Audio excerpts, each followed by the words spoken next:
teman-teman, kembali lagi bersamaku di channel Aziza Da Silva. Kali ini aku mau bahas tentang pathway penyakit HIV. Mungkin ini udah bukan hal asing ya, penyakit HIV ini. Kalian pasti bakal temukan kasus ini baik di rumah sakit ataupun di pelayanan kesehatan lainnya, baik ketika kalian lagi praktek ataupun lagi kerja. Biasanya sih ini ada aja ya yang terkena HIV gitu. Jadi gampang banget kasus HIV ini kita temukan. Ada beberapa hal yang menyebabkan seseorang itu terkena penyakit HIV. Di antaranya yaitu hubungan seksual dengan berganti-ganti pasangan dan juga berhubungan dengan yang terinfeksi HIV langsung atau transfusi darah yang terinfeksi HIV. Bisa juga tertusuk jarum bekas penderita HIV dan ibu hamil yang menderita HIV.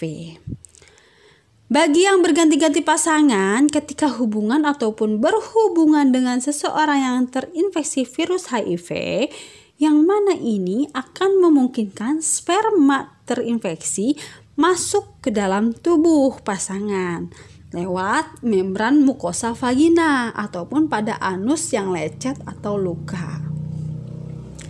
Begitupun bagi yang tertusuk jarum bekas penderita HIV, yang mana virus ini bisa masuk dalam tubuh lewat luka yang berdarah. Dan semua penyebab terjadinya HIV akan menjadikan virus HIV ini menyerang T limfosit atau CD4.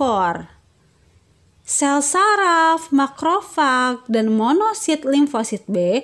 Ketika pertahanan tubuh semua ini diserang oleh virus HIV, akan terjadi perubahan pada struktural sel di atas akibat transkripsi RNA virus DNA sel sehingga terbentuknya lah provirus.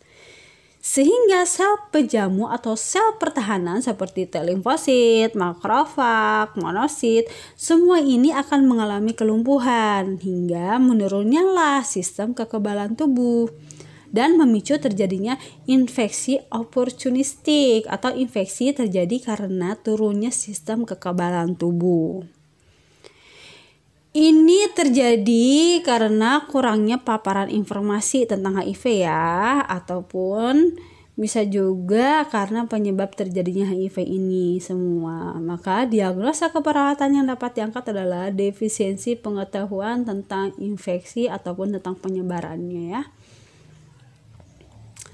Infeksi oportunistik jika terjadi pada sistem gastrointestinal yang mana virus HIV bersama kuman Salmonella, Clostridium ataupun Candida akan menginvasi mukosa saluran cerna sehingga menimbulkan peningkatan peristaltik usus. Nah, kalau misalkan peningkatan peristaltik usus ini pasti akan terjadi diare ya, dan biasanya pada pasien HIV diarenya itu sangat sering banget, teksturnya juga baunya bukan main ya, tampaknya juga jadi diare terus menerus saja biasanya ya pada pasien ini. Maka diagnosa keperawatan yang dapat diangkat adalah kekurangan volume cairan.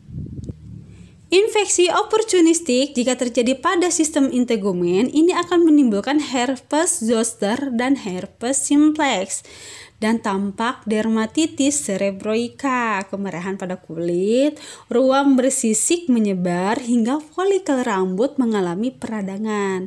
Maka diagnosa keperawatan yang dapat diangkat adalah kerusakan integritas kulit.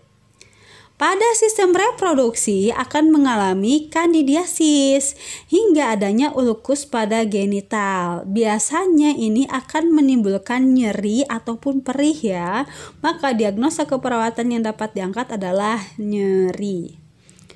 Pada sistem pernapasan biasanya terjadi pneumonia, pneumositis, dan sel T ini mengakibatkan penumpukan sekret dan menimbulkan obstruksi jalan napas. Maka diagnosa keperawatan yang dapat diangkat adalah bersihan jalan napas tidak efektif. Sedangkan kalau pada sistem saraf atau neurologi ini akan menimbulkan terjadinya Cryptococcus ya, dan Cryptococcus ini akan berisiko tinggi untuk terjadinya kematiannya pada pasien ini. Nah, sebagian besar kasus infeksi ini terjadi pada orang yang memiliki sistem imun lemah, terutama mereka yang sudah terkena HIV atau AIDS lanjutan. Infeksi ini menyebar ke area otak sehingga terjadi meningitis Cryptococcus ya. Kalau misalkan udah terjadi meningitis Cryptococcus, nah tadi sudah aku jelaskan ya, itu bisa menimbulkan beresiko tinggi untuk terjadinya kematian dan mengakibatkan perubahan status mental, kelemahan hingga terasa pusing. Maka diagnosa keperawatan yang dapat diangkat adalah intoleransi aktivitas. Oke, sekian dari aku penjelasan tentang pathway HIV.